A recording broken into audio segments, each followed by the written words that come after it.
Buenos días, hermanos, ¿cómo están? Gracias a Dios, qué gusto verlos en esta mañana de domingo. Y bueno, pues vamos directo a la palabra. Estamos en la parte final de una serie que hemos titulado El regalo del perdón. Y el tema en esta mañana tiene por título Una actitud compasiva. Una actitud compasiva. Y vamos a 1 Corintios 12, capítulo 12, por favor, hermanos. Dice así: porque así como el cuerpo es uno y tiene muchos miembros, pero todos los miembros del cuerpo, siendo muchos, son un solo cuerpo, así también Cristo. Porque por un solo espíritu fuimos todos bautizados en un cuerpo, sean judíos o griegos, sean esclavos o libres, y a todos se nos dio a beber de un mismo espíritu. Además, el cuerpo no es un solo miembro, sino muchos. Y si dijera el pie, porque no soy mano, no soy del cuerpo, por eso no será del cuerpo. Y si dijere la oreja, porque no soy ojo, no soy del cuerpo, por eso no será del cuerpo. Si todo el cuerpo fuese ojo, ¿dónde estaría el oído? Si todo fuese oído, ¿dónde estaría el olfato? Mas ahora Dios ha colocado a los miembros, cada uno de ellos, en el cuerpo como Él quiso. Vamos a orar. Señor, en el nombre de Jesús, queremos con humildad en esta mañana aproximarnos a ti, reconociendo nuestra absoluta y total dependencia y necesidad de ti, reconociendo que aún pecamos, que no hay justificante, Señor, después de nuestra vida redimida por tu gracia y mérito, para continuar cometiendo el pecado y menos aún con avidez. Pero aún, Señor, estamos inmersos en esta naturaleza fallida, carnal, contra la que combatimos, fortalecidos por tu Espíritu Santo todos los días, y necesitamos de ti, Señor. Ayúdanos a vivir en integridad, de forma tal que en cada aspecto de nuestra existencia tu nombre sea glorificado, el Evangelio sea visto y la iglesia, Señor, se fortalezca. En el nombre de Jesús. Amén y amén. Bueno, este texto que acabamos de leer, hermano, hace alusión de forma alegórica a la manera en la cual Dios ha decidido integrar a la iglesia cristiana. La iglesia cristiana está definida por una multidiversidad de condiciones, características, circunstancias diversas que constituyen un todo heterogéneo, ¿no? Creo que la iglesia es tan heterogénea como cada uno de los miembros que constituimos el cuerpo de Cristo.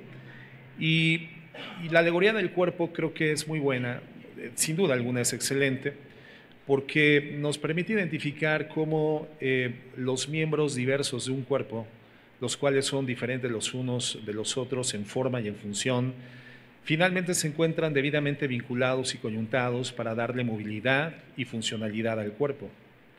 De tal forma que entendemos que ninguno de los miembros tiene una mayor preeminencia que otros, todos son importantes, todos son mutuamente indispensables, interdependientes, y de manera colectiva, de manera conjunta, se logra desarrollar la función compleja que con el cuerpo podemos realizar. Así, la Iglesia de Jesucristo, lo hemos estudiado, tenemos una misión muy compleja, que es la predicación y la demostración del Evangelio de la Gracia, y para este propósito, hermanos, estamos vinculados en nuestra diversidad, formas y funciones diferentes, habilidades, talentos, características, destrezas, competencias diferentes, las unas de las otras, pero todas interdependientes y debidamente vinculadas en el amor, podemos avanzar hacia el ejercicio de la tarea que Dios nos ha asignado, que es predicar y demostrar el Evangelio de la Gracia.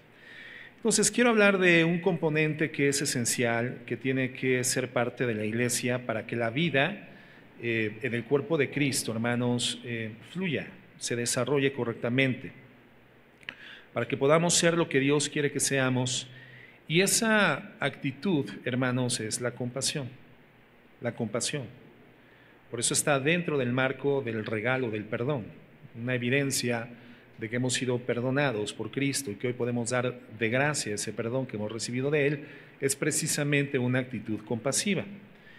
Y cuando la iglesia está comprometida con la sana enseñanza, como creo que lo intentamos hacer nosotros como congregación, cuando la iglesia está comprometida con el cristianismo bíblico, como creo que es nuestro esfuerzo congregacionalmente, cuando la Iglesia está preocupada por la precisión no solamente de la doctrina, sino también de la aplicación misma de la doctrina, generando un correcto estilo de vida, cuando una iglesia está preocupada por apegarse a la virtud y a la santidad de nuestro Señor Jesucristo, cuando somos conscientes de la peligrosidad del pecado, creo que existe, hermanos, un riesgo importante que nos orilla a caer en una condición de desbalance, y es justamente respaldados por este esfuerzo de integridad, de mantenernos en línea en la doctrina del Señor, en la búsqueda incesante, constante y esforzada de la santidad, incidir en la emisión de juicios y de condenaciones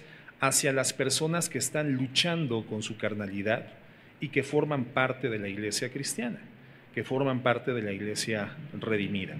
Es decir, el riesgo es caer en una posición radical de religiosidad o de legalismo, creyendo que en el cumplimiento, rendimiento espiritual o moral, el Señor nos va a dar un mayor nivel de aceptación, y eso es un error. Tanto la ley como el Evangelio son manifestaciones pletóricas, abiertas, grandes del amor de Dios. Y hoy que nosotros estamos en este pacto de gracia que Cristo ha celebrado con su Padre, entendemos que si estamos creciendo progresivamente en esa capacidad de dar cumplimiento a los preceptos morales de Dios, no es porque en el cumplimiento de estos tengamos la aceptación, sino porque hoy nuestra naturaleza interna ha sido transformada por la presencia del Espíritu Santo, por la realidad del Evangelio en nuestras vidas, y hoy nuestra motivación, hermanos, está propulsada por la presencia de Dios. Hoy podemos obedecer a Dios, hoy disfrutamos amar a Dios, pero no lo hacemos por el deber del cumplimiento, sino porque hay una naturaleza interna que nos propulsa a hacerlo, y en la medida en la cual nosotros entramos en esa dinámica contributiva con el Espíritu Santo y nos santificamos, disfrutamos la vida cristiana. Entonces el riesgo de estar en esta búsqueda constante de la integridad, la santidad, una doctrina correcta, una enseñanza saludable, un precepto y contexto bíblico en todo lo que hacemos, podemos, hermanos, equivocadamente incidir en una actitud juiciosa y condenatoria hacia los hermanos que están lidiando en fases tal vez iniciales o intermedias con su propia carnalidad, ¿verdad? Y entonces, bueno, es importante que entendamos el equilibrio, este equilibrio extraordinario que nos da precisamente la compasión, una actitud compasiva en la vida de la iglesia que es absolutamente indispensable. La iglesia, hermanos, tenemos que entender, pues no es una sala de exhibición de cristianos eminentes o de cristianos infalibles. No. La iglesia más bien es una forma de hospital que cura a aquellos que somos imperfectos. De hecho, la iglesia está llena de personas que fallamos. Eso es la iglesia, ¿no? La iglesia cristiana, digamos que es una sociedad de pecadores.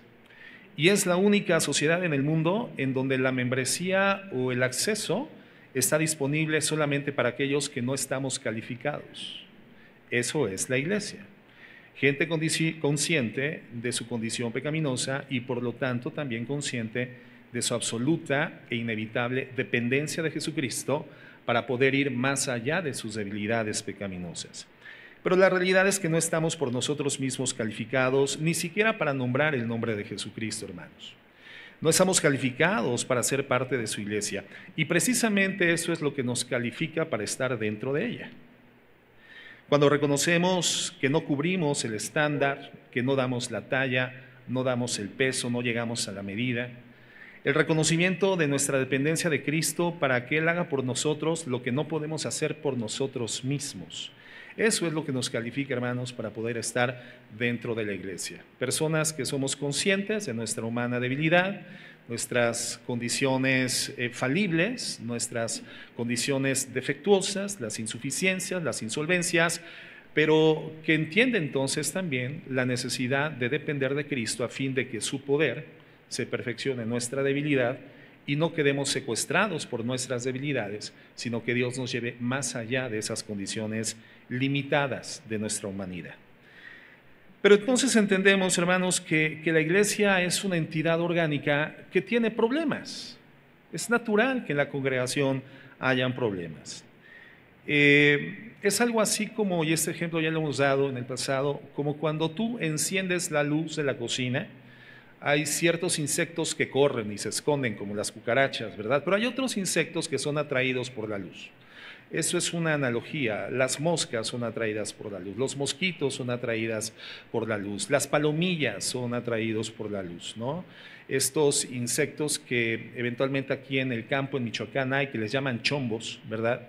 Que la primera vez que nosotros vimos en un lugar campirano los chombos volando por ahí del atardecer, cuando se encendieron las luces en ese lugar donde estábamos, rápidamente volaron hacia las luminarias y como nunca habíamos visto un chombo, pensábamos que estábamos siendo sujetos de un ataque demoníaco, hermano, ¿verdad? Porque son animales bastante feitos, ¿verdad? Y volátiles. Sí, se han visto los chombos, ¿no?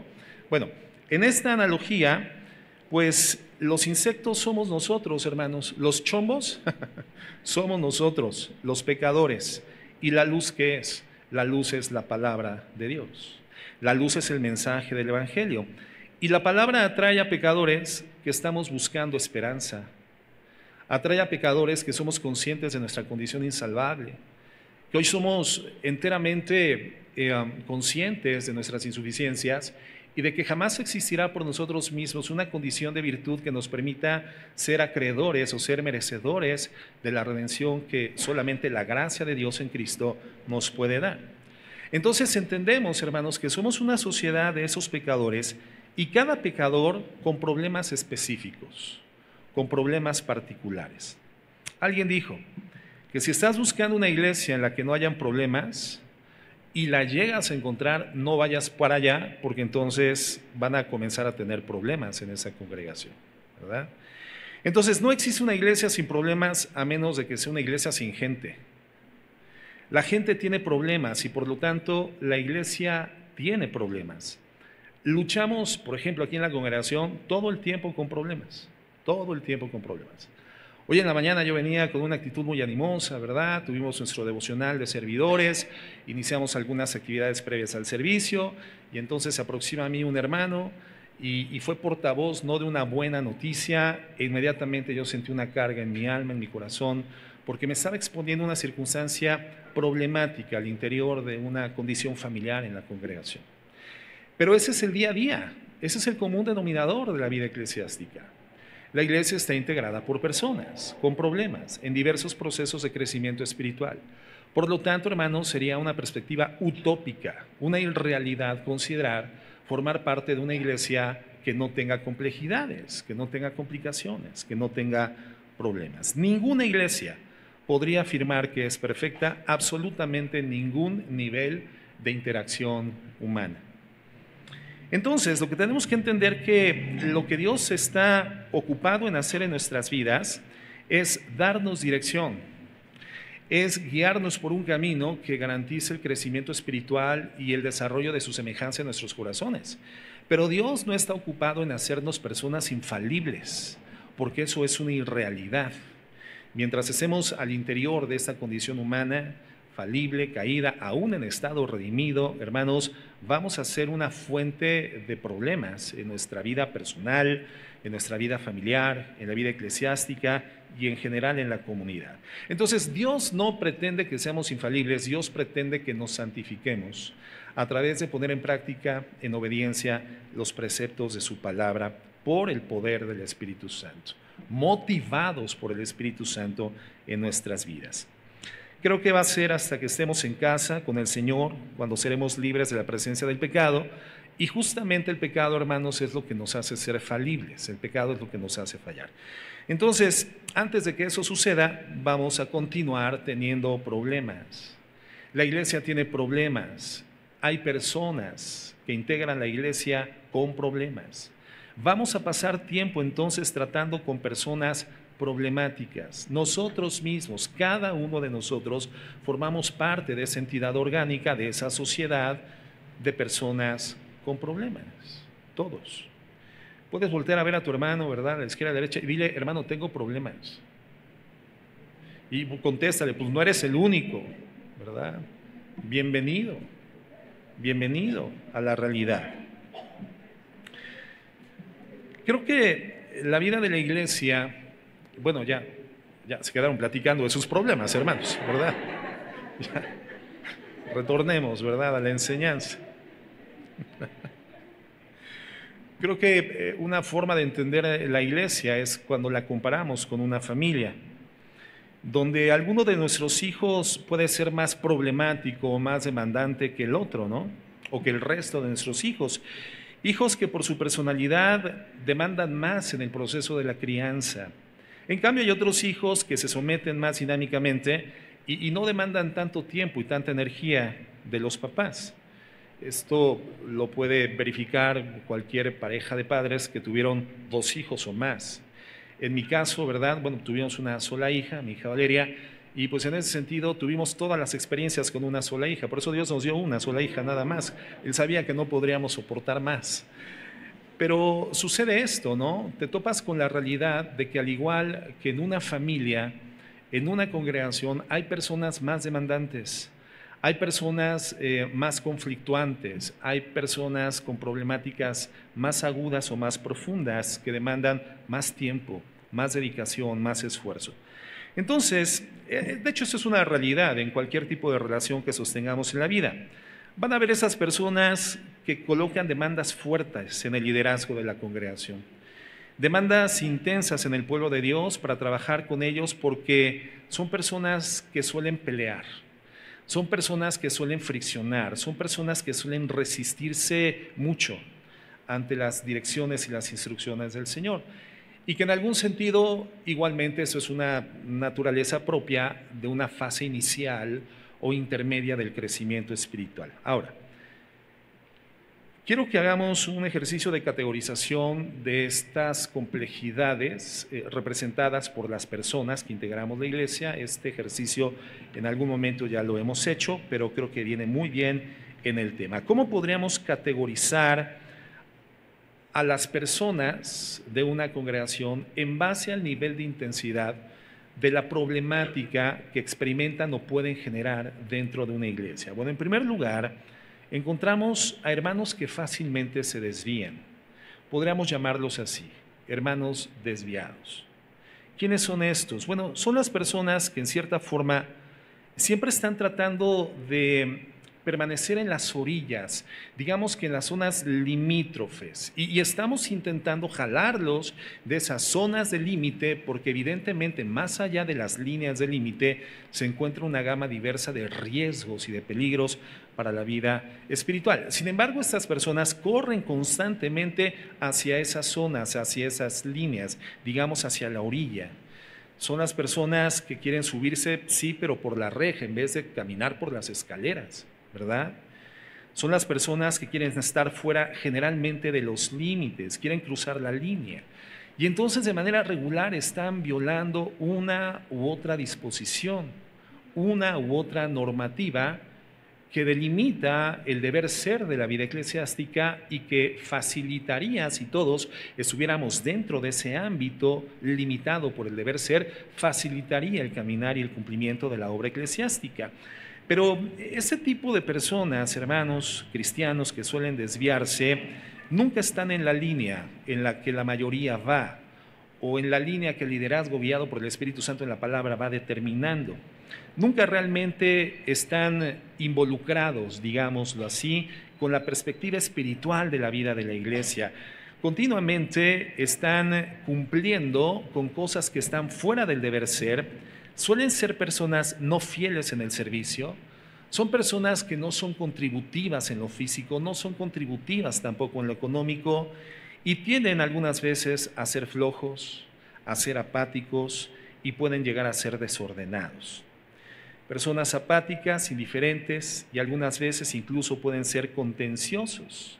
Están ahí, hermanos, situados en el borde todo el tiempo, en el borde del compromiso, pero finalmente no se involucran con el compromiso. En el borde de la fidelidad, pero finalmente no definen una conducta de fidelidad. En el borde del servicio para poder utilizar los dones que evidentemente Dios les ha asignado por gracia, pero finalmente nunca se involucran en la utilización de sus dones. Se quedan en el borde únicamente. En el borde de contribuir productivamente, positivamente al desarrollo de la iglesia, pero finalmente tampoco lo hacen. Son esas personas que están siempre en la orilla, nunca realmente preocupadas, involucradas o comprometidas de corazón, digamos, con la forma en la que fluye la vida dentro de la congregación cristiana. Entonces ahí tenemos la primera categoría de personas que pueden estar dentro de una congregación experimentando problemáticas y generando problemáticas dentro de la iglesia. Personas que fácilmente se desvían, ¿verdad? La segunda categoría, personas preocupadas.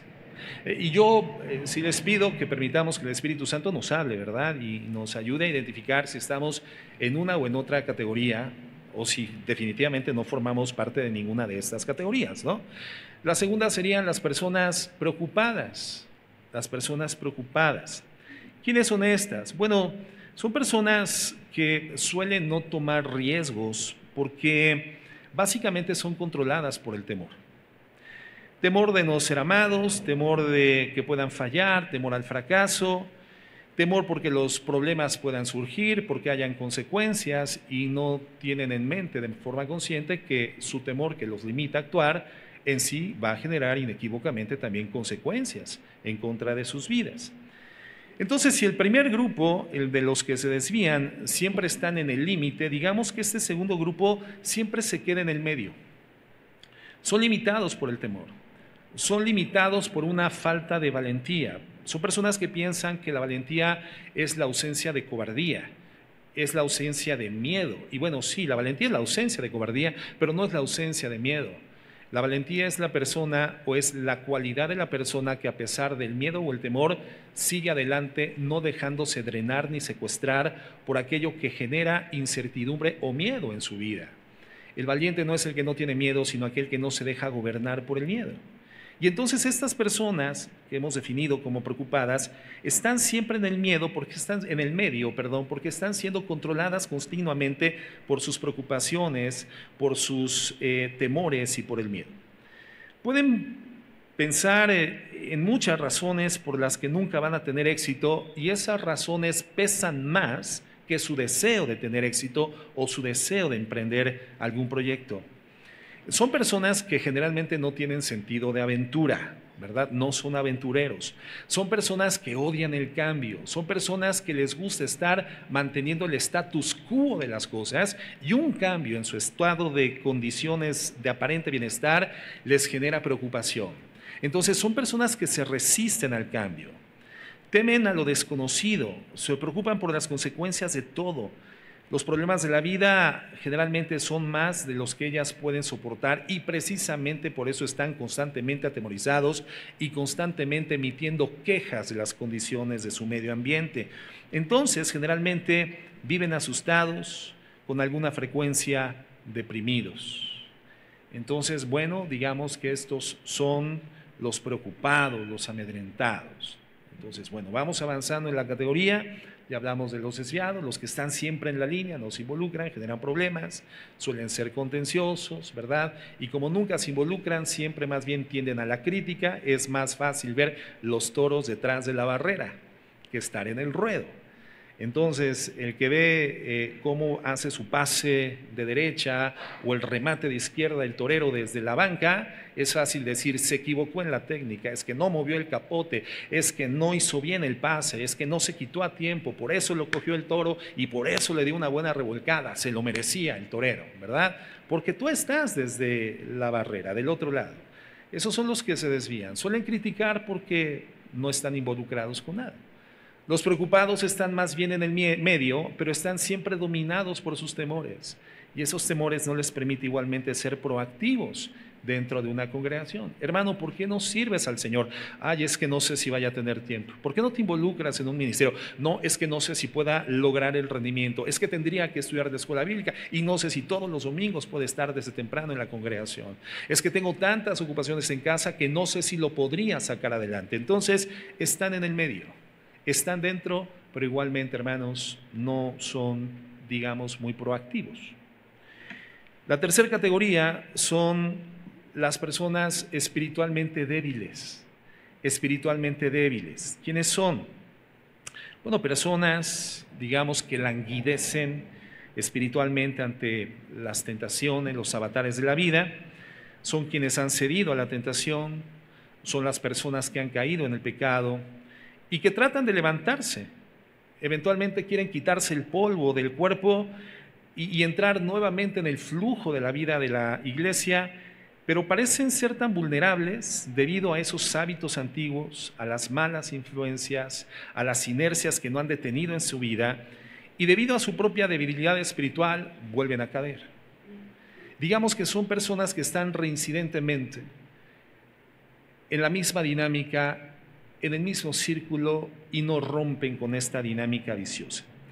Quieren hacer lo que es correcto porque tienen conciencia en su corazón, hay un Espíritu Santo que está constantemente acusando de pecado y queriendo guiar al arrepentimiento, queriendo guiar sus vidas a la justicia y a la verdad, y tienen el deseo de hacer lo correcto, pero en cierta forma van tropezando constantemente en la vida cristiana.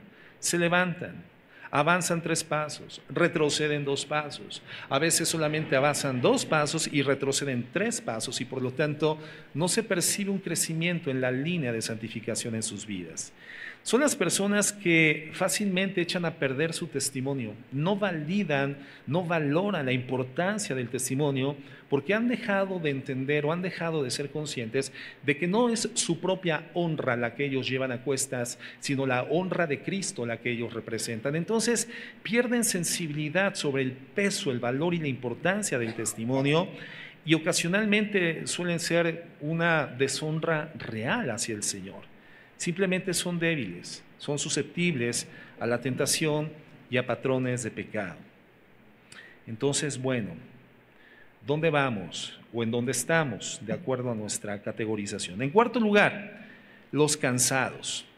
¿Quiénes son los cansados? Pues al igual que cuando un corredor va en una competición deportiva y se cansa y termina rezagándose, bueno, los cansados en una congregación son aquellos que se rezagan.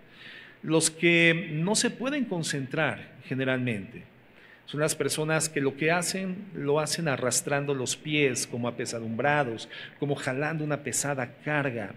No entienden el punto o se olvidan del punto fácilmente cuando hablamos de doctrina, cuando hablamos de preceptos espirituales, cuando hablamos de elementos formativos de la teología en nuestra existencia. Son personas que olvidan fácilmente la enseñanza y la instrucción, o simplemente ignoran el punto.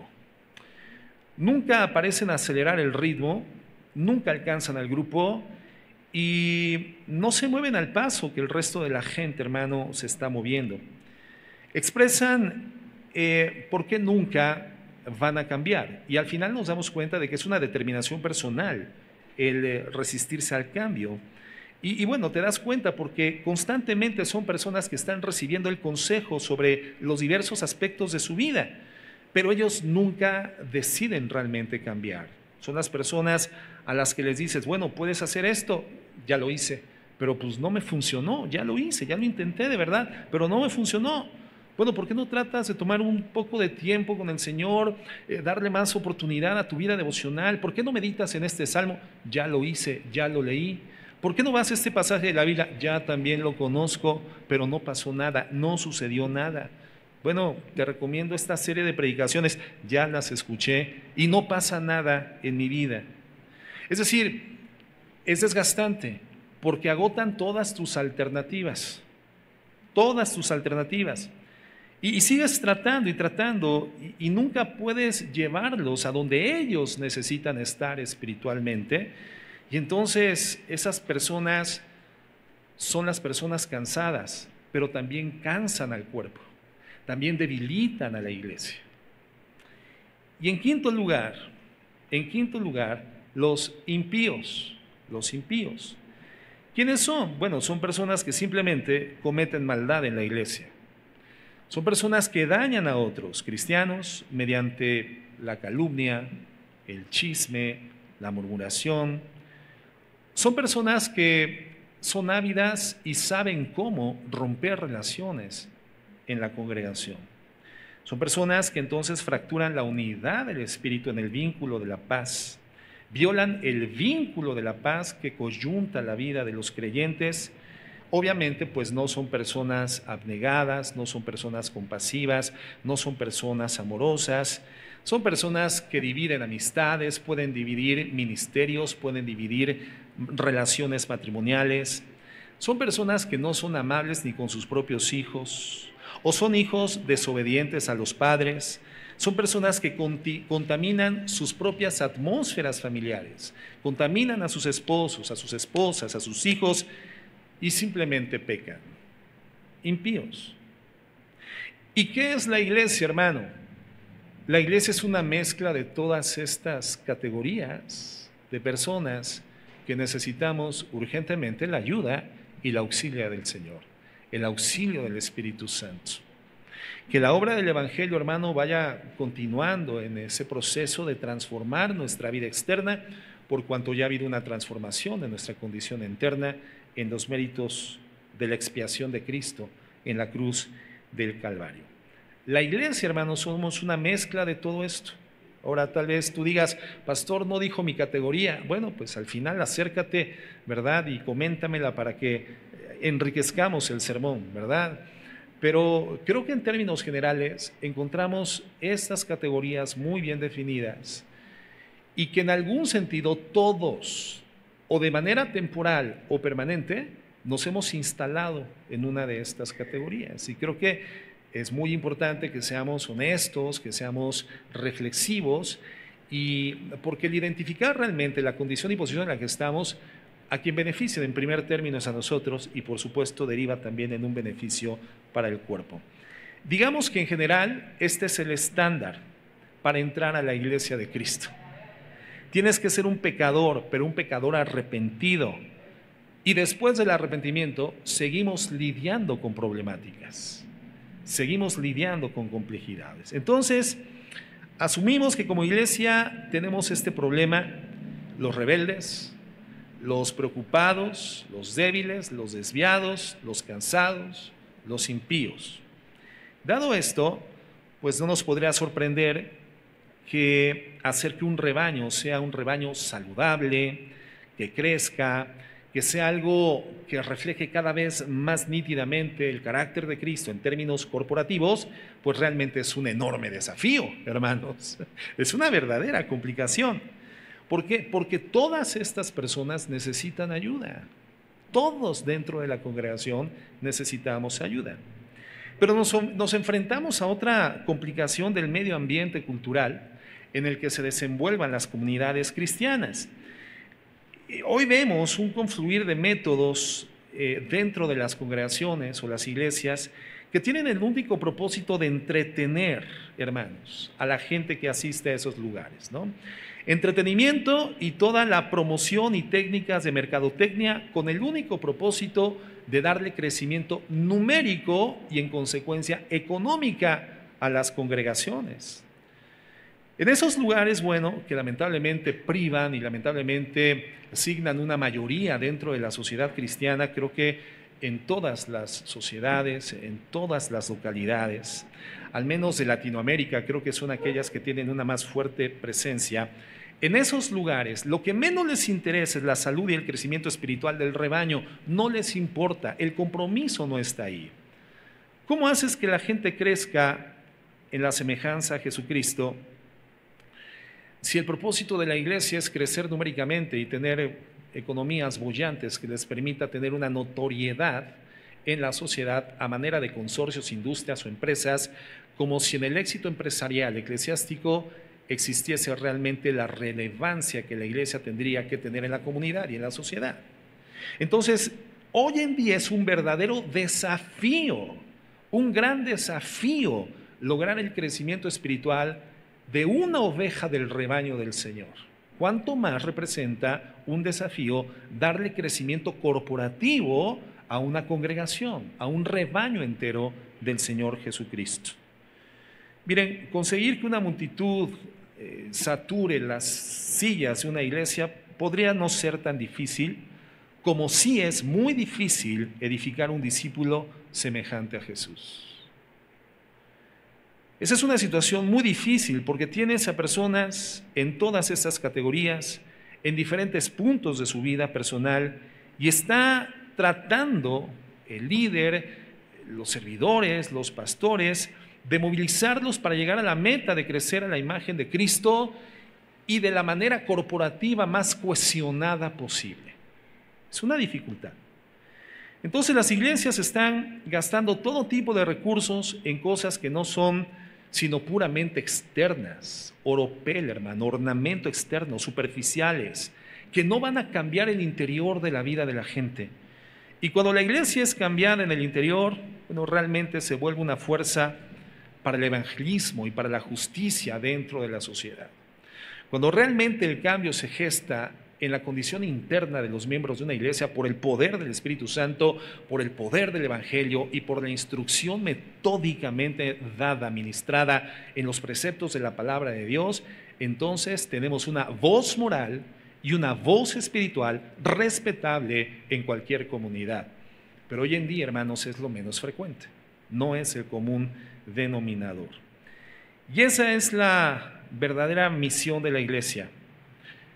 Esa es la misión de la iglesia, hermanos, no solamente del pastor, sino de todos. Vamos a Colosenses 3, por favor, versículo 12. ¿Recuerdas que tienes mi autorización de darle un pellizco de monjita, siempre santo, al hermano que junto a ti está perdiendo conciencia de la realidad, hermano? Por favor. Aún te autorizo a que si predicando yo comienzo a quedarme dormido, puedes subir a darme un pellizco de monjita, ¿ok?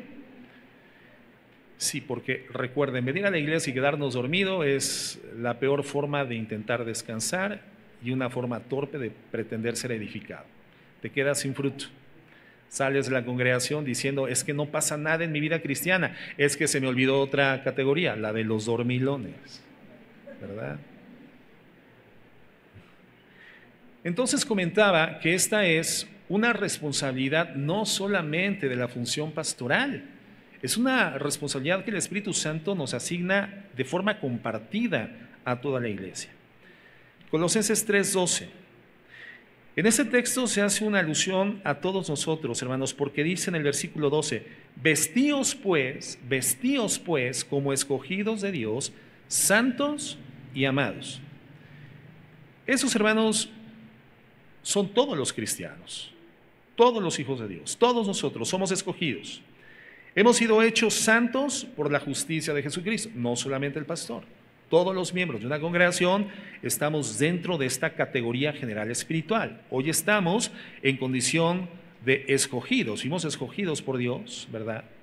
En el sentido de que el mensaje del Evangelio en condición de libre albedrío fue respondido afirmativamente cuando nos fue expuesto, ¿verdad? Y entonces estamos formando parte de aquellos que somos escogidos de Dios, pero también dice santos y amados.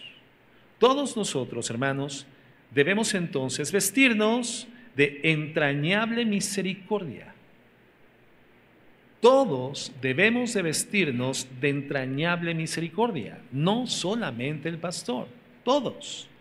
¿Qué significa esto? Pues que debemos de tratarnos el uno al otro de forma compasiva, de forma misericordiosa, de forma abnegada. Tenemos que ser empáticos, tenemos que ser contributivos compasivamente en el crecimiento espiritual de nuestros hermanos. Y más adelante en el versículo dice de benignidad y de paciencia. Versículo 13, soportándoos unos a otros. En otras palabras, lo que la Biblia nos está diciendo, hermanos, es que necesitamos compasión, una compasión amable, una compasión paciente, una compasión gentil, una compasión humilde hacia las demás personas que constituyen juntamente conmigo esta porción del cuerpo de Cristo, que estamos dentro de la misma congregación. Entonces, en tanto las personas luchan enfrentando todos los problemas que los debilitan, ya sea rebeldía, ya sea preocupación, desvío, debilidad, cansancio, impiedad, hermanos, dice la Biblia que nosotros, que en alguna forma no nos reflejamos o no nos identificamos con esa categoría, pero que estamos viendo la lidia moral y espiritual de nuestro hermano por el crecimiento espiritual dentro de una congregación, nosotros tenemos que vestirnos de compasión, de misericordia, de amabilidad, de empatía con su condición. En otras palabras, necesitamos todos ser compasivos. todos nosotros que pertenecemos al Señor, santos en Cristo, los amados de Dios, somos llamados a la compasión. ¿Cuántos santos en Cristo están presentes aquí en esta mañana? Levanten su mano. ¿Cuántos son amados de Dios? ¿Cuántos son hijos de Dios? ¿Cuántos han experimentado la transformación de su naturaleza interna por el poder de la obra expiatoria de Cristo en el Calvario? Bueno, todos. Entonces, de acuerdo a esto, todos tenemos ese llamamiento, hermanos, a la compasión. Y no solamente hacia la gente perdida, porque eventualmente puede sernos más fácil mostrar piedad hacia las personas que están caminando hacia el infierno, en los entornos diversos de vida donde comúnmente caminamos o nos desarrollamos, que hacia nosotros mismos, hermanos. Entonces, esta compasión en el contexto no propiamente es hacia la gente externa, esta compasión es entre nosotros, hermanos. Y algunas veces, pues las iglesias tienen más compasión hacia los no regenerados de lo que tienen compasión hacia los que ya son suyos. Y eso no está bien. Y eso no está bien. Mira, te digo un ejemplo, creo que es común a todos nosotros cuando no mostramos esta compasión, tenemos alguna falla, algún tropiezo, incidimos en algún desvío o estamos instalados en alguna de esas categorías y nuestros hermanos en la fe o alguna persona cercana que comparte la fe en Cristo con nosotros nos dice, ¿y eso que eres cristiano? ¿Lo has escuchado? ¿Y eso que eres cristiano? ¿No? Y entonces ponemos directamente en tela de duda nuestra condición redimida simple y sencillamente porque la persona que ha fallado no ha cubierto nuestro estándar de vida. Y hermano, a esa persona se le olvida que nosotros, aún los que fallamos, no fuimos llamados a cubrir el estándar de vida de nadie más. El estándar psicológico de otra persona para que nos pueda categorizar como personas que estamos en el rendimiento cristiano que ella imagina en su utopía. Nosotros fuimos llamados a cubrir el estándar de Jesús, hermanos. Y el estándar de Jesús no es ser infalibles, el estándar de Cristo es ser santificados, crecer en el ejercicio de la santidad que posicionalmente Él nos dio en el momento en el cual fuimos declarados como sus hijos, porque creímos en los méritos de Cristo en el Calvario. Entonces, tenemos que aprender a ser compasivos, hermanos, entre nosotros mismos, ¿verdad?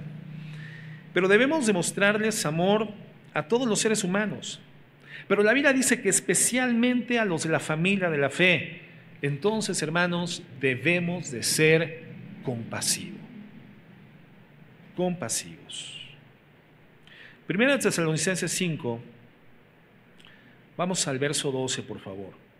Un pasaje importante porque nos da instrucciones para la vida en la iglesia. Un capítulo importante, porque nos habla de los pastores en su actuación hacia las ovejas, también nos habla de la actuación de las ovejas hacia los pastores, pero también nos habla de cómo las ovejas tenemos que mostrarnos unos con otros. Fíjate lo que dice el versículo 12, dice así: os rogamos, hermanos, que reconozcáis a los que trabajan entre vosotros y os presiden en el Señor y os amonestan. ¿A quién le está hablando la Biblia? ¿A quién le está hablando Pablo? Inspirado por el Espíritu Santo. ¿A quién? ¿Quién me dice? A ver, vamos a ver a los exégetas, los que hacemos bien exégesis de la palabra. ¿A quién le está hablando? Si me hablan todos al mismo tiempo no los entiendo, hermano. Uno que hable fuerte. A ver, Anaí, ¿qué dijiste?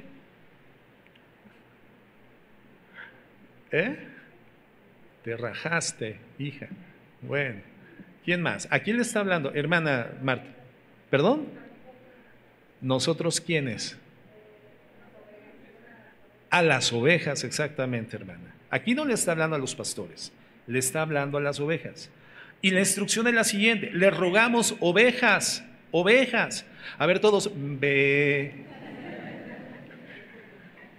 Le rogamos ovejas, ese es un añadido mío, pero en el contexto así es, que reconozcan a los que trabajan entre ustedes y les presiden en el Señor y les amonestan. ¿Quiénes son estos que les presiden y les amonestan? ¿Quiénes? Los pastores. aquellos que han recibido de parte de Dios la asignación de conducir, alimentar, apacentar al rebaño, sanar al rebaño con la palabra de Dios, acompañar, cargar a la perniquebrada, vendarla, ponerla en activo nuevamente. Esa es labor del pastoreo. Entonces los que presiden al rebaño y amonestan y presiden ante el Señor, esto es decir, aquel que está por las ovejas ante Dios y ante Dios por las ovejas, ¿verdad? Los pastores. ¿Qué? Que las ovejas tengan a los pastores en mucha estima y amor por causa de su obra. O sea, el llamamiento a las ovejas es a amar a sus pastores. ¿Qué es esto? Compasión. Compasión, hermanos. Misericordia hacia los pastores a través de una manifestación de amor, en la medida en la cual la circunstancia pudiera llegarlo a ser necesario, ¿no? Y hemos dicho que la expresión más evidente, más categórica, más inobjetable de amor, ¿cuál es? ¿Cuál es la manifestación, la expresión más inobjetable de amor, hermana? El perdón. Bien, hermana. Gracias a Dios, hermana Marisela. El perdón. Porque de tal manera amó Dios al mundo que dio a su Hijo unigénito para que todo aquel que en Él cree no se pierda, mas tenga vida eterna. El amor de Dios hizo que entregase el Padre y el Hijo aceptara de manera voluntaria su vida en entrega sacrificial para poder generar el perdón de Dios a favor de la humanidad caída. Entonces lo que hace Cristo en la cruz del Calvario es amarnos. ¿A través de qué? A través del perdón. Y por el perdón que nos genera en términos espirituales, haber sido lavados con esa sangre derramada en el Calvario, hoy podemos ser reivindicados a una relación con Dios, porque estamos perdonados delante de Dios. ¿Qué significa perdonados? Que la culpa que nos hacía penitentes delante de Dios nos fue levantada, no sin precio, sino que nosotros no pagamos el precio lo pagó Cristo, y por cuanto el precio fue pagado por Cristo, a nosotros se nos pudo levantar la carga de la condenación eterna de la cual éramos meritorios. Y entonces somos perdonados. Somos perdonados. ¿Qué es lo mejor que le puede suceder a un penitente? ¿Qué es lo mejor que le puede pasar a un convicto? ¿Qué es lo mejor que le puede pasar a un delincuente? ¿Qué es lo mejor que le puede pasar a un condenado? ¿Qué es lo mejor? Que sea perdonado. Entonces la manifestación más abierta, clara, pletórica, extraordinaria, exorbitante, abundante, desbordante del amor de Dios es el perdón. Es el perdón. Y entonces cuando Dios le dice a las ovejas, amen a sus pastores, también está diciendo que los ¿qué? Que los perdonen. ¿Un pastor tendrá la necesidad de ser perdonado por sus ovejas? Sí, claro que sí. ¿Cuándo una oveja tendría, en términos, digamos, factibles bíblicamente, que perdonar al pastor sin que aquello que cometió el pastor en contra de la oveja no lo descalifique y no los desacredite de la función pastoral? ¿De qué podría perdonar una oveja al pastor, habiendo sido agredida por el pastor? En un nivel que no lo desacredita ni moral ni espiritualmente de la vida del ministerio, ¿verdad? A ver, ¿de qué podrían perdonar a sus pastores? Me enfermé, hermano. Estuve enfermo. ¿Y el pastor? ¿Y el pastor qué? No me llamó, no me visitó, no oró por mí. Ahora, eso es algo que por alguna circunstancia el pastor tuvo que haber hecho. No lo hizo. Pudo haber sido por una diversidad de circunstancias que no se lo permitieron o porque dilatoriamente el pastor no lo hizo. Ahora, entonces, ¿qué tiene que hacer la oveja hacia su pastor? ¿Qué dice la Biblia? Decirle, pastor, me voy de la congregación a una congregación que no tenga fallas, pastor. No, no existe, no hay, es una irrealidad. ¿Qué tiene que hacer la oveja? Pues perdonar al pastor. Perdonar al pastor. Tengo 5 años en esta congregación y pregúntame, hermano, pregúntame, ¿cuándo el pastor me ha ido a visitar a mi casa? El pastor te dirá, pues hermano, no me has invitado. No me has invitado, pues invítame y tal vez entonces vaya a tu casa, ¿no? Bueno, ok, probablemente el pastor pudo haber tomado la iniciativa y pudo haber ido a visitar a la familia, hermanos, ¿cómo están, verdad? Y pudo haber tocado la puerta y el timbre para inmediatamente escuchar cómo se apaga la radio, cómo cambian la estación, cómo ponen alabanzas, cómo todo se mueve. Y entonces se abre la puerta y ¡qué bendición, pastor! Muchas veces tampoco es muy apetecible o muy bien recibida la visita de un pastor, ¿no? Tocan el timbre, ¿quién es? El pastor. Bueno, pues por eso no voy a visitar a los hermanos, ¿verdad? Para no hacerlos entrar en estrés. Bueno, ok, tu pastor te pudo haber ido a visitar, no te ha ido a visitar. ¿Qué tienes que hacer con tu pastor? Pues perdonarlo, ámalo, invítalo. Claro, invítalo, ¿no? Y es lo que está diciendo Pablo, compasión entre todos. Por eso te digo, la compasión no es un llamado solamente para la clase gobernante o la clase que cuida la iglesia, los pastores, el liderazgo, no, la compasión es un llamamiento y todos necesitamos mostrarnos acciones misericordiosas. ¿Por qué? Termina diciendo el verso 13, y que los tengáis en mucha amistad y amor por causa de su obra, tened paz entre vosotros. Entonces, en estos versículos 2 y 13 tenemos la relación oveja-pastor y pastor-oveja, pero cuando llegamos al versículo 14, ahora tenemos la relación oveja-oveja, oveja-oveja. ¿Cómo tenemos que conducirnos entre nosotros mismos? Y fíjate lo que dice, también nos rogamos, hermanos, fíjate la expresión de Pablo, la inspiración del Espíritu Santo, es un ruego, ¿no? Es un ruego. Entonces ahora estamos entre ovejas. ¿Cómo vivimos dentro de la iglesia? Dice, os rogamos, hermanos, que amonestéis a los ociosos, que alentéis a los de poco ánimo, que sostengáis a los débiles, que seáis pacientes para con todos. Mirad que ninguno pague a otro mal por mal, antes seguid siempre lo bueno, unos para otros y para con todos. Entonces ahora en los versos 14 y 15, lo que está haciendo Pablo es darnos instrucciones a estas 5 categorías de personas que ya revisamos, que ya mencionamos. Las 5 categorías, hermanos, son presentadas en este texto. Observa cómo comienza el versículo 14. También les rogamos, hermanos, les rogamos. Ese es el tono del Espíritu Santo.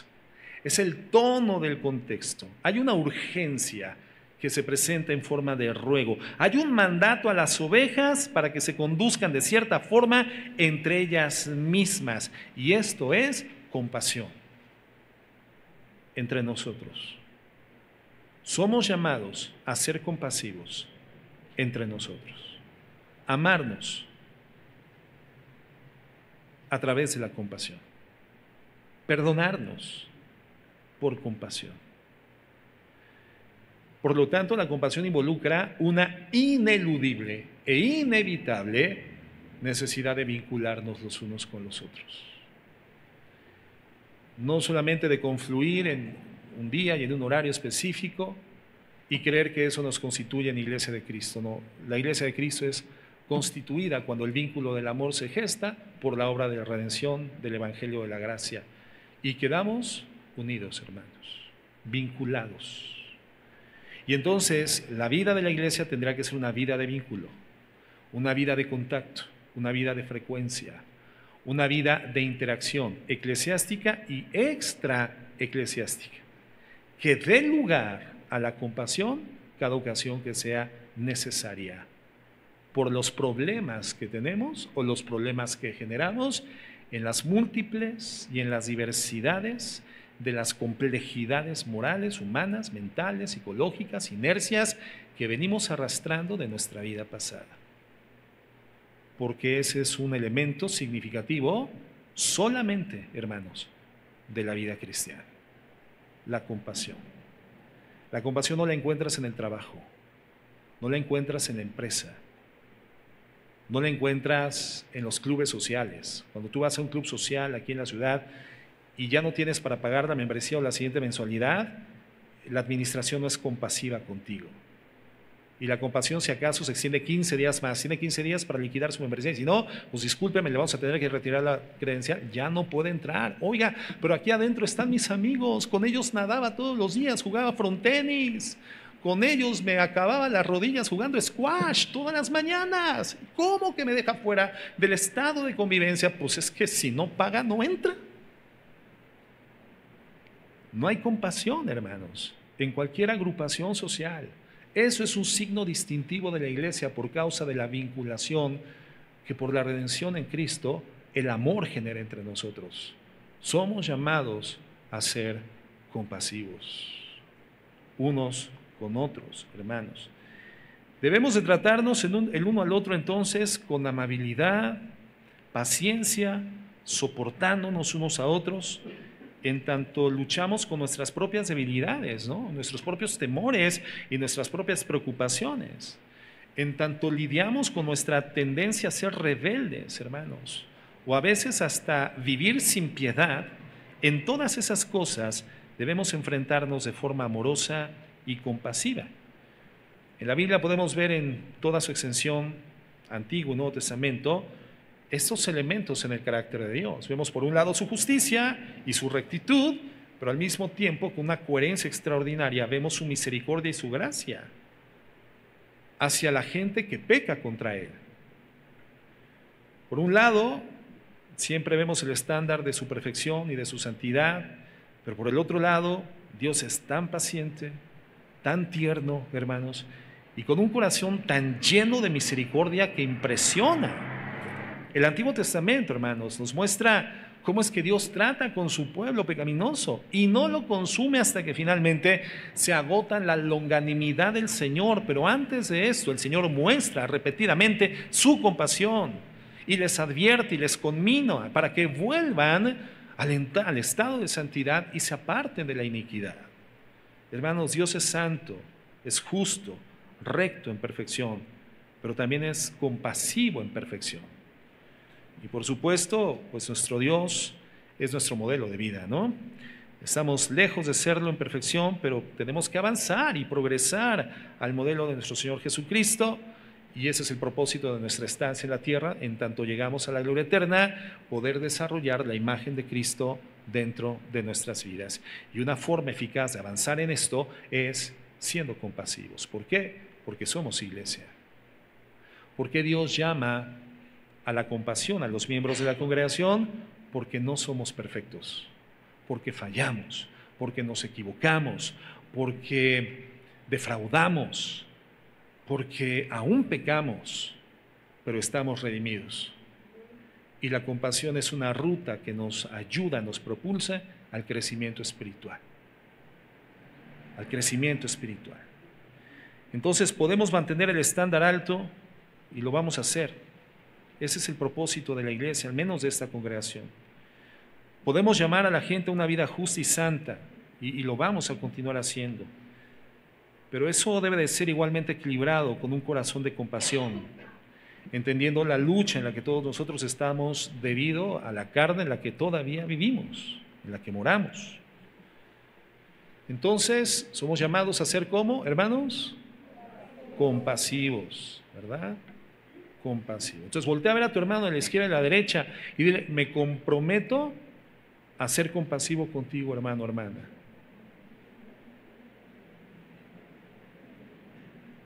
Okay. Muy bien. Bueno, dejen de compadecerse tantito para que sigamos con la enseñanza, por favor. Muy bien. Entonces, en primer lugar, y yo creo que nos vamos a quedar aquí en este nivel de avance por la hora, vamos a hablar de los rebeldes, estos desviados, la gente que se acerca al borde y simplemente prueba todo, gente que se acerca a los límites del riesgo y tú los jalas, pero vuelven a correr ahí, ¿verdad? La Biblia se dirige a ellos en el versículo 14 y dice esto: os rogamos, hermanos, que amonestéis a los ociosos. Amonestéis a los ociosos. O sea, toda la iglesia tiene el llamamiento de ser compasivo y amoroso a través de un acto de amonestación hacia los ociosos. Y la palabra ocioso del griego atactos, con K intermedia, atactos, significa o nos da la idea de estar fuera de la línea en una columna militar. O sea, personas que no se alinean, personas que se salen del precepto, personas con rebeldía. Es como en el ejército, cuando las tropas están alineadas. Bueno, en el momento de marchar, tú generalmente cuando estás ante un ejército bien adiestrado, hacia donde lo veas, ¿no? Es como un huerto de aguacates bien sembrado, ¿no? En donde desde el punto de la huerta donde tú te posiciones, ves líneas rectas, líneas rectas, líneas rectas, hacia un ejército en marcha. La compañía donde tú la veas, ves líneas rectas, porque todos van respetando la línea.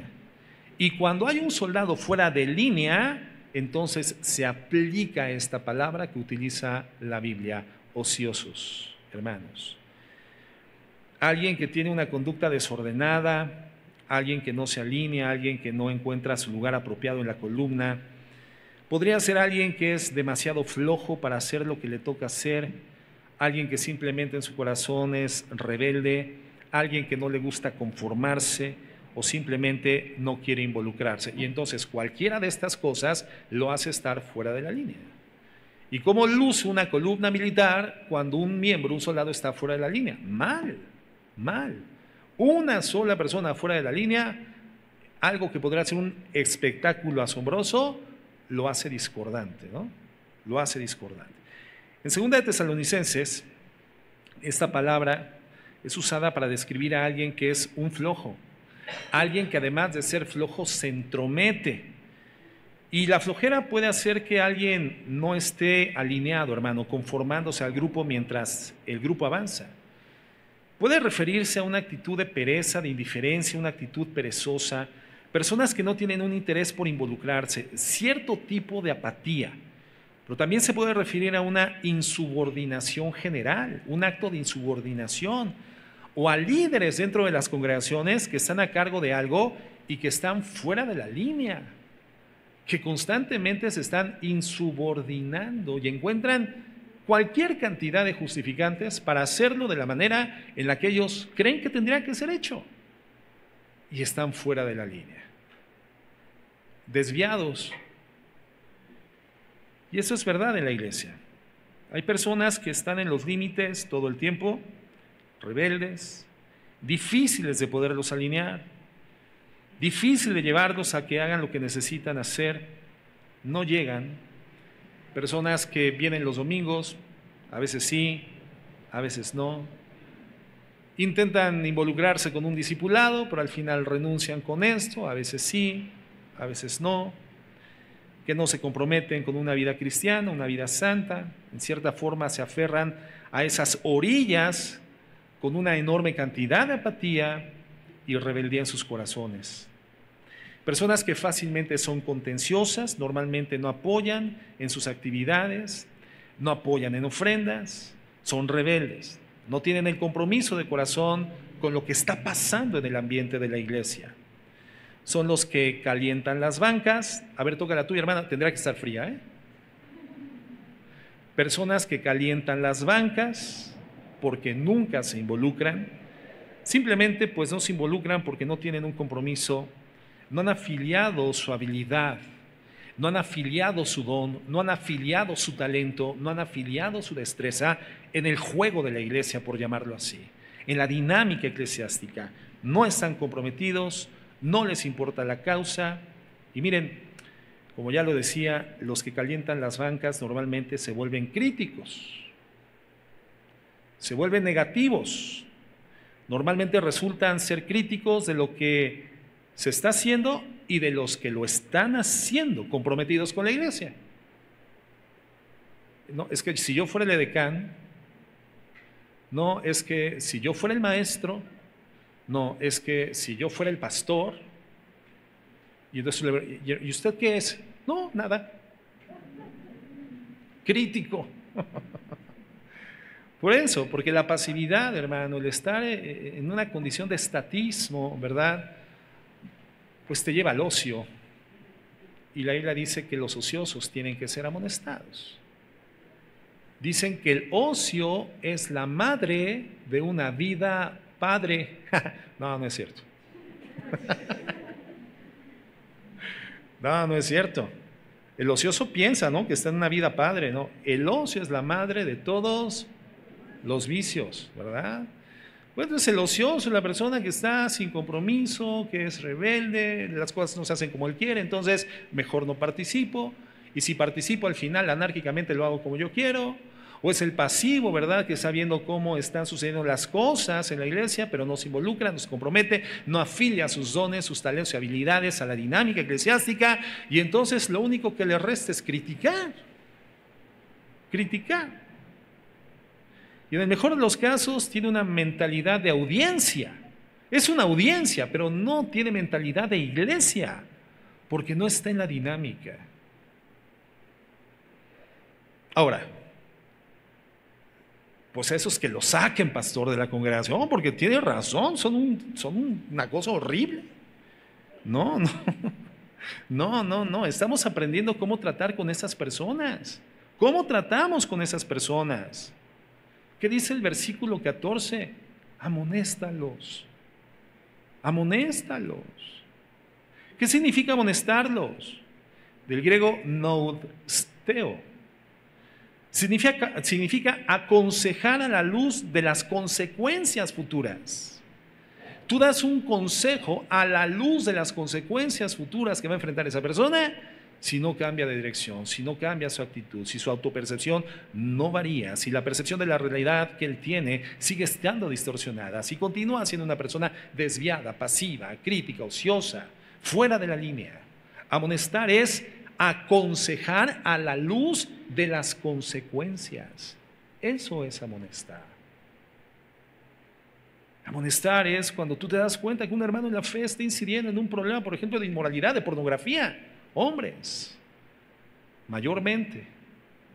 Y entonces tú tienes que ir con esa persona rápidamente a amonestarle, decirle, hermano, no te lo permitas, sé reflexivo, evalúa la gracia de Dios. Dice la Biblia que debes de ser alguien que considere constantemente las misericordias de Dios, y una misericordia de Dios es tu matrimonio, tus hijos, tu familia.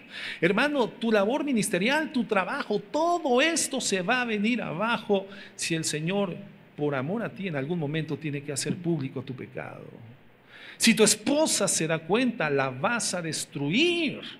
Ella se va a sentir como un pedazo de carne, tal como los que tú consumes consultando pornografía en la internet. Tienes que arrepentirte. O sea, la amonestación no solamente decir es, hermano, estás mal. Estás mal. Te vas a ir al infierno. No. La amonestación involucra, hermano, reflexiona, considera, evalúa, ve más allá de lo evidente. Hoy tu conducta te secuestra, te drena el alma y te hace ver de manera muy limitada solamente el entorno inmediato de tu conveniencia. Pero no es correcto, las consecuencias reales son estas. Y entonces abres el telón y le permites tener una visión del futuro si esa persona no cambia, no se arrepiente y continúa con la misma vida. Eso es amonestar.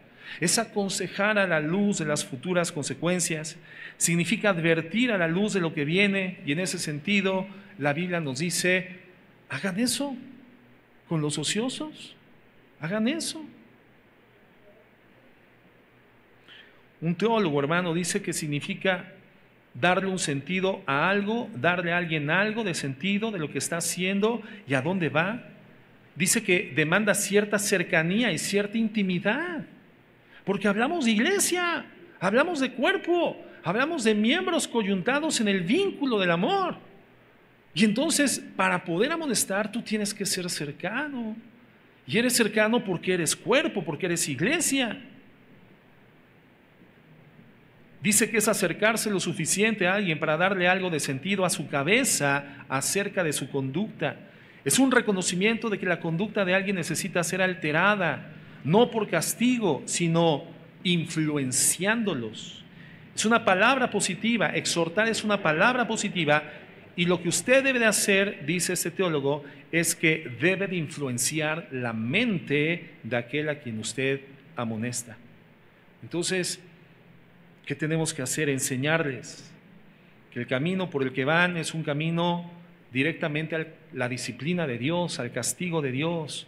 Y si tú realmente eres un hijo de Dios, ese castigo y disciplina van a ser una evidencia del amor de Dios. Pero hay niveles de disciplina y hay niveles de castigo. Y podemos evitar un nivel de disciplina mayor, un nivel de exhibición pública más consternante y más vergonzante si nos arrepentimos. Pero ¿cómo me arrepiento si no tengo a alguien cercano a mí que me amoneste?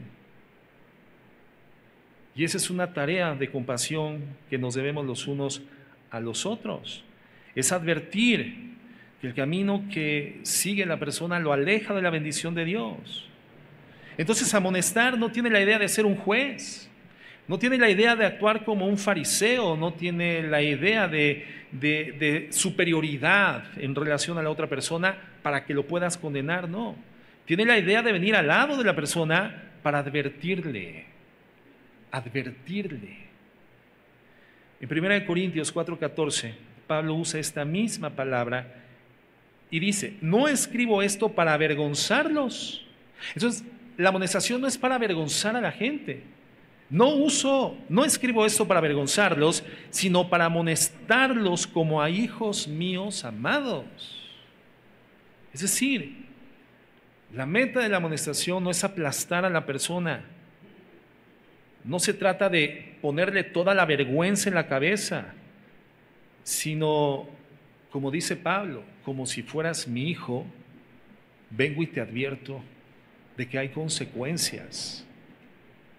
Entonces, el modelo es el de un padre. Es el modelo de un padre. Es la especie de advertencia, la especie de instrucción que le damos a un hijo a quien amamos mucho. Y a veces el hijo pues no entiende, ¿no? Cuando le dices: no te voy a permitir hacer esto, no te voy a permitir quedarte en ese camino. A veces el hijo no entiende cuando se le dice: no puedo permitir que continúes con ese tipo de actitud o conducta o con esa relación. ¿Por qué? Porque te amo mucho como para permitir que te expongas a las consecuencias que van a derivar de esa actitud. Un padre hace esto, hermano, todo el tiempo con sus hijos, ¿sí o no? ¿Quiénes somos papás? ¿No hacemos esto? ¿No? Todo el tiempo con nuestros hijos, sobre todo si están en la fase instruccional, en la fase formativa. Hay papás que ya solamente estamos en la fase informativa. Comentaban la otra vez que la congregación está creciendo en número de suegros, ¿verdad? Entonces, ese es un consejo importante para los suegros, ¿no? Si tu hijo se acaba de casar, no estoy aludiendo a nadie, ¿eh?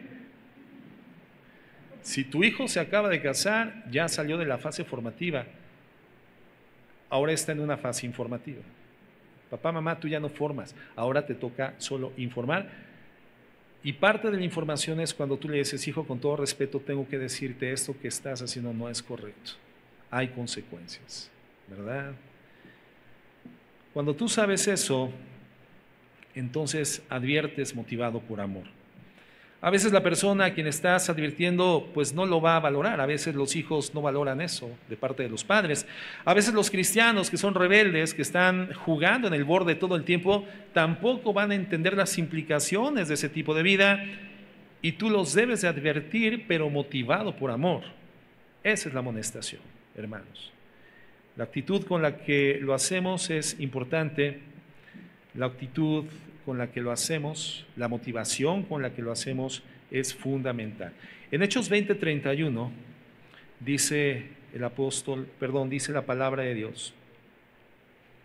Sí, es Pablo. Hechos 20:31 dice: por tanto, velad, acordaos que por 3 años, de noche y de día, no he cesado de amonestar con lágrimas a cada uno. Pablo está en el proceso de despedida. Él sabe que no volverá a ver en este caso particular a la iglesia de Éfeso.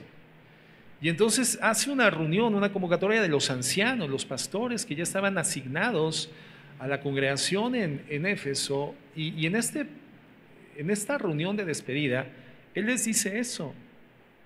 Velen. Acuérdense que por 3 años de noche y de día yo no cesé de amonestarles con lágrimas a cada uno. Y entonces el exhorto es: háganlo ustedes igualmente con la congregación, ¿verdad? Amonestar. ¿Y cómo lo hizo el apóstol Pablo? Lo hizo con amor, lo hizo con perdón, lo hizo con misericordia, lo hizo con compasión. Entonces, amonestar no es una actitud juiciosa, no es la actitud del juez, es una actitud de compasión, de ternura de corazón, de bondad, un corazón quebrantado que sabemos que necesita de la misericordia y nos lleva a la tristeza, pero la tristeza nos lleva a la acción amorosa, compasiva, para amonestar. ¿Quién hace esto, hermanos? Esto lo hacemos todos. ¿Por qué? Porque en la iglesia hay problemas. Entonces, creo que todos nos hemos topado con este tipo de hermanos en esta categoría: los desviados, los ociosos, los que están en el límite, los que los quieres jalar y se vuelven a regresar. Y personas que pueden ser juiciosas y críticas, no son comprometidos, no son participativos, pero sí son muy críticos de lo que está sucediendo. Entonces, hermano, hermana, ¿qué dice la Biblia que tenemos que hacer? No, que el pastor se encargue. No, pues le voy a decir al pastor, no, pastor. Y así llegan algunos: uy, hermano, es que el hermano, la hermana, es que es así, así, así, así. Y entonces, pues más bien el pastor le tendría que preguntar a la persona: ¿y usted qué ha hecho, hermano? ¿No? ¿Usted qué está haciendo? ¿Ya amonestó? El compromiso es mutuo. Entonces, la responsabilidad del crecimiento en el nivel de santificación y parecido a Jesucristo, en una proporción importante, la lleva el pastor, pero no es toda la responsabilidad del pastor. La responsabilidad es de todos. Y en el caso de los desviados o de los ociosos, que ya vimos que es esta categoría, la primera que revisamos, hermanos, en la lista, la tarea de nosotros es amonestar con ternura, con amor, con perdón, con compasión, ser compasivos. Ahora entonces preguntémonos, porque ya estoy terminando la enseñanza, tendremos que concluir la siguiente clase, primeramente Dios, pero entonces preguntémonos: ¿cuál es mi actitud ante los hermanos que en este contexto necesitan mi amonestación? ¿Cuál ha sido mi actitud? ¿Ha sido cercana o he sido distante? Me he aproximado porque entiendo que, siendo miembro del cuerpo, estoy vinculado con mi hermano en el amor de Cristo, y con esa confianza y con esa libertad respetuosa me aproximo y amonesto al hermano. O nos mantenemos distante, ejerciendo juicio crítico hacia el hermano, hacia la hermana, hacia la familia, hacia el matrimonio, juicio crítico desde la distancia, y entonces me convierto en ese momento en otro desviado. Y entonces vengo a ser aquello que juzgo, sin darme cuenta. Viendo la paja en el ojo de mi hermano, sin darme cuenta de la bigota, el pedazote de madera que traigo en mi propio ojo. Entonces, hermanos, ¿cuál es la actitud a la que nos llama el Señor en la iglesia? La compasión. La compasión. Pregúntate, reflexiona. Si estás en esta categoría,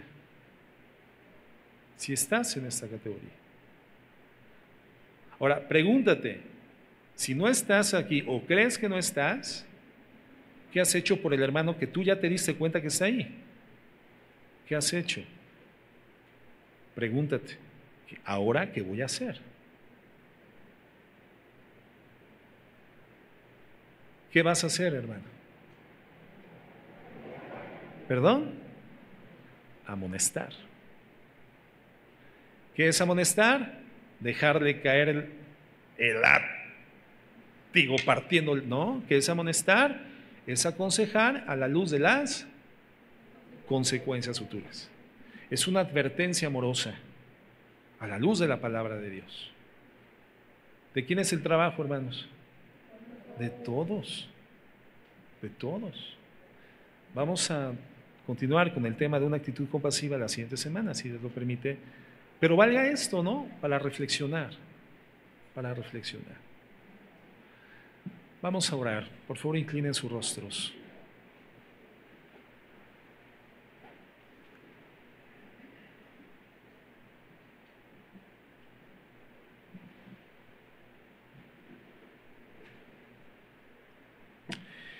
Bendito Dios.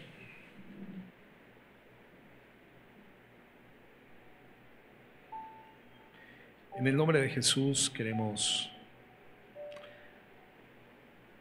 reconocer que entendemos en dónde estamos, Señor. En una escuela las cosas pueden aparentar ser perfectas. En una institución privada las cosas pueden aparentar ser perfectas.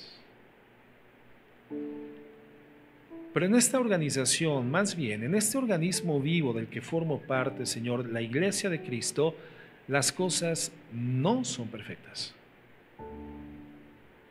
Hay problemas.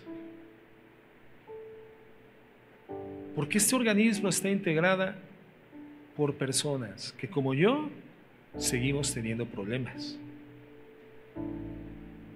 Venimos arrastrando inercias. Todos estamos en un nivel diferente en el proceso de parecernos a Jesús. Unos inician, otros van en una zona media, otros van más avanzados. Pero todos somos fuente de problemática para este cuerpo de Cristo al cual, por gracia, Señor, me has hecho pertenecer. Y eso me recuerda que yo mismo, Señor, no tengo las credenciales ni los méritos para pertenecer. Pero precisamente reconocer eso y entender mi necesidad de ti, entender mi condición insalvable y clamar a ti, me abrió las puertas a la membresía de tu iglesia, Señor. Entonces, Señor, no hay iglesia perfecta. Un día lo seremos en tu presencia, hoy todavía no. Entonces, Señor, mi responsabilidad es entender en tu palabra qué tipo de persona soy, qué tipo de complicaciones vivo y genero en la congregación, y qué tipo de llamamiento me haces a mí como miembro de tu cuerpo para poder garantizar la vinculación y el amor entre todos los que estamos aquí, a pesar de nuestros defectos. Te pido perdón por haberme levantado como un juez crítico en vez de haber sido compasivo. Te pido perdón por haber levantado juicio sentencioso en vez de haber amonestado. Y si me he identificado, Señor, en alguna de esas categorías, perdóname. Pero hoy que identifico que me he posicionado ahí, no puedo permanecer ahí. Señor, ayúdanos a crecer de verdad, el crecimiento que tú das, la edificación que tú das a tu iglesia, aquella que está fundada en la verdad eterna de que tú eres el Hijo del Dios viviente. Tú edificas esa iglesia, mi Dios. Señor, continúa edificándonos en el vínculo del amor, en el vínculo de la paz. Que seamos un grupo de personas redimidas, imperfectas, pero compasivas y en crecimiento para tu gloria. Ayúdanos, Señor. Te lo pedimos en el nombre de Jesús. Amén y amén. Bien. Hermanos, nos vemos el miércoles, si Dios lo permite.